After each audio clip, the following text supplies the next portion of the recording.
Hare Krishna everyone. So let us all pay our humble obeisances to our spiritual master Srila Prabhupada, and with this let's dive deep into the divine journey of Bhagavad Gita. तो read along study along TTS series में आज Tuesday है और day number 118 है। तो शुरू करने से पहले हम लोग राधा कृष्ण जी को याद कर लेते हैं। जय श्री राधे कृष्णा। वृंदावन के राधा कृष्ण जी के दर्शन कर लेते हैं।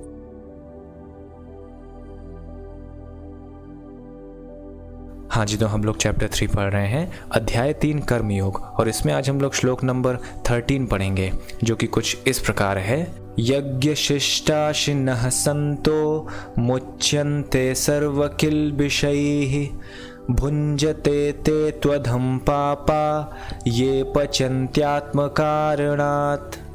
इसका अर्थ है, भगवान के भक्त सभी प्रकार के पापों से मुक्त हो जाते हैं क्योंकि वे यज्ञ में अर्पित किए भोजन प्रसाद को ही खाते हैं। अन्य लोग जो अपनी इंद्र सुख के लिए भोजन बनाते हैं वे निश्चित रूप से पाप खाते हैं। तो यहाँ पर श्री कृष्ण जी कह रहे हैं कि जो संत लोग हैं, भक्त लोग हैं, वो हमेशा भगवान को अर्पित किए हुए, मतलब हम श्री भगवान को जब अर्पित करते हैं उसके बाद जो शिष्ट बचता है, जो बचा हुआ भोजन होता है, वही हम ग्रहण करते हैं, उसको प्रसाद के रूप में ग्रहण करते हैं। तो ऐसा करने से जो भक्तगण है वो पाप के बंधनों में नहीं बंधता है, और जो ऐसा नहीं करता, वो अपने इंद्र सुख के लिए करता है, तो वो और कुछ नहीं खाता, वो पाप ही खाता है। और इस श्लोक को अगर हम थोड़ा और जनरलाइज कर दें तो हमें ये चीज़ सिर्फ भोजन पे अप्लाई नहीं करनी है, हमें हर एक चीज़ पर अप्लाई करनी है। जो भी हम यूज़ करते हैं उसको हम सबसे पहले भगवान को ऑफ़र करें, उसके बाद हम उसको यूज़ करें, वो भी भगवान की सर्विस में।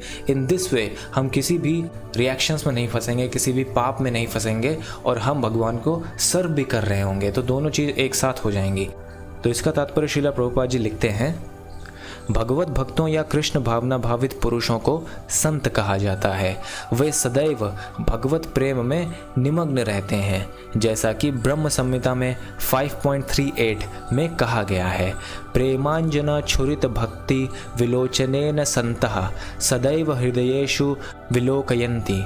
इसका अर्थ है, संतगण श्री भगवान गोविंद मतलब समस्त आनंद के दाता, या मुकुंद मतलब मुक्ति के दाता, या कृष्ण सबों को आकृष्ट करने वाले पुरुष, ऑल अट्रैक्टिव पर्सनालिटी के प्रगाढ़ प्रेम में मग्न रहने के कारण कोई भी वस्तु, यहाँ पर मैंने देखिए हाईलाइट करके रखा है, कोई भी वस्तु परम पुरुष को अर्पित किए बिना ग्रहण नहीं करते। तो जो भी संत लोग होते हैं वो जो भी वस्तु होती है जो वो यूज़ करते हैं, वो सबसे पहले यूज़ करने से पहले वो भगवान को अर्पित करते हैं, उसके बाद ही उसको ग्रहण करते हैं। तो हम लोग जैसे मॉर्निंग का नाश्ता है, दोपहर का खाना है, रात का खाना है, और इवन स्नैक्स, हम खाने से पहले भगवान को ऑफर करें और उसके बाद खाएं, तो इससे हमें कोई रिएक्शंस नहीं लगेगा, हमें कोई पाप नहीं लगेगा।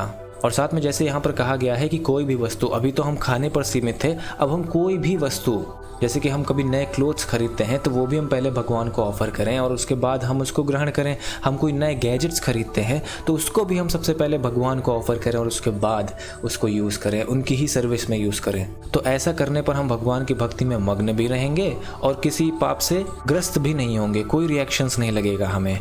फलतः ऐसे भक्त पृथक पृथक यानी सेपरेट अलग अलग भक्ति साधनों के द्वारा, यथा श्रवण, कीर्तन, स्मरण, अर्चन, यानी श्रवण मतलब सुनना, भगवान के बारे में सुनना, भगवान की लीलाओं के बारे में सुनना, कीर्तन भगवान के नामों का जप करना, लेकिन लाउड वॉइस में सबके साथ मिल करके लाउड वॉइस में संकीर्तन करना, उसको कीर्तन कहते हैं।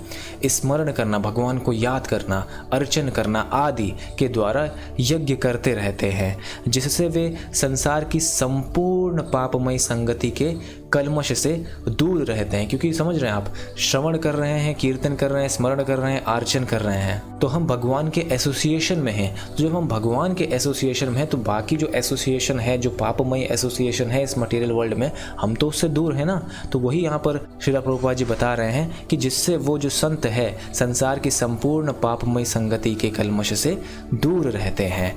अन्य लोग मतलब जो ऐसा नहीं करते हैं, जो अपने लिए या इंद्र तृप्ति के लिए भोजन बनाते हैं, वे न केवल चोर हैं, जो कि हमें पिछले श्लोक में पता चला था, अपितु वे सभी प्रकार के पापों को खाने वाले हैं, जो कि हमें इस श्लोक से पता चल रहा है। जो व्यक्ति चोर तथा पापी दोनों हो भला वह किस तरह सुखी रह सकता है। कितनी सीधी सीधी बात है कि जो व्यक्ति चोर है, पापी है, वो सुखी कैसे रह सकता है, क्योंकि ऐसा करने पर वो भगवान से एसोसिएट ही नहीं है, वो ऐसी चीज़ों से एसोसिएट है जो केवल उसको कलमश दे रही हैं, तो वो तो सुखी हो ही नहीं सकता ना। इसीलिए जो कृष्णा कॉन्शियस पर्सन्स होते हैं, ऐसे जो संत लोग होते हैं, वो हमेशा आपको खुश दिखेंगे, क्योंकि वो हमेशा भगवान की भक्ति में मग्न रहते हैं। कोई भी कार्य कर रहे हैं वो भगवान की भक्ति में एकदम मग्न रहते हैं। तो ये एकदम सीधी सी बात है कि जो व्यक्ति चोर तथा पापी दोनों हो, भला वह किस तरह सुखी रह सकता है, यह संभव नहीं है। अतः सभी प्रकार से सुखी रहने के लिए मनुष्यों को पूर्ण कृष्ण भावनामृत में संकीर्तन यज्ञ करने की सरल विधि बताई जानी चाहिए, अन्यथा संसार में शांति या सुख नहीं हो सकता। तो पूरे संसार में हैप्पीनेस फैलाने का क्या तरीका है? कृष्ण कॉन्शियसनेस फैलाने का, उनको संकीर्तन यज्ञ के बारे में बताने का, उनको ये बताने का कि आप जो भी कार्य कर रहे हैं वो आप भगवान के लिए करिए, भगवान को अर्पण करते हुए करिए। इस तरह आप भगवान से एसोसिएट होंगे, जो कि हमेशा परमानंद है। तो जब उनसे एसोसिएट करेंगे तो हमें भी आनंद आएगा। और इसी चीज़ को प्रैक्टिकली पॉसिबल करने के लिए, यानी हैप्पीनेस को पूरे वर्ल्ड में फैलाने के लिए, श्रीला प्रभुपाद जी भारत से अमेरिका गए थे हरे कृष्णा मूवमेंट स्टार्ट करने के लिए। मैं आपको एक क्लिप दिखाता हूँ उस मूवी का जो श्रीला प्रभुपाद जी पर बनी थी, दैट इज़ हरे कृष्णा, जो एक मूवी है। इन्होंने एक कोशिश की और वो एक अंतर्राष्ट्रीय आंदोलन में बदल गई।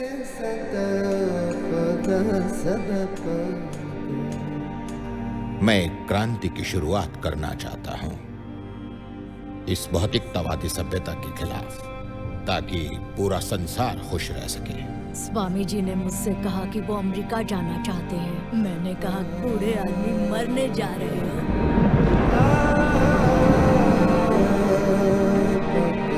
So this is the secret of happiness. I hope आपको समझ में आया होगा। तो इस तरह से ये श्लोक और उसका तात्पर्य पूरा होता है। Chant Hare Krishna and be happy. Shri Radha Raman Lal ji की पिक आपके सामने रहेगी। श्रीला प्रभुपाद जी चैंट करेंगे, आप भी चैंट करिएगा, क्योंकि आप जानते हैं कि चैंटिंग ऑफ हरे कृष्णा एक यज्ञ है और इससे भगवान प्रसन्न होते हैं, आप प्रसन्न होते हैं, आपके अंदर का जो कॉन्टामिनेशन है वो दूर होता है और आपकी जो असली रियलिटी है, जो कि है सच्चित आनंद, वो रिवील होती है। तो मैं आशा करता हूँ आप चैंट करेंगे हरे Krishna. Hare Krishna, Krishna Krishna, Hare Hare, Hare Rama, Hare Rama.